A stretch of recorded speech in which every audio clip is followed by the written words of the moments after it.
గుడి గంటలు మ్రోగిన వేళ మది సంబరపడుతోంది. ఎందుకని?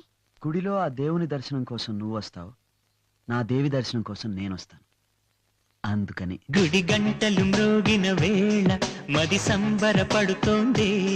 తొలి సంధ్యల వెలుగుల వేళ తెగ తొందర పెడుతోంది. ఆ దేవుని పూజకు నువ్వొస్తే, నా దేవిని చూడగా నేనొస్తే, అది ప్రేమకు శ్రీకారం. గుడి గంటలు మ్రోగిన వేళ మది సంబరపడుతోంది. తొలి సంధ్యల వెలుగుల వేళ తెగ తొందర పెడుతోంది.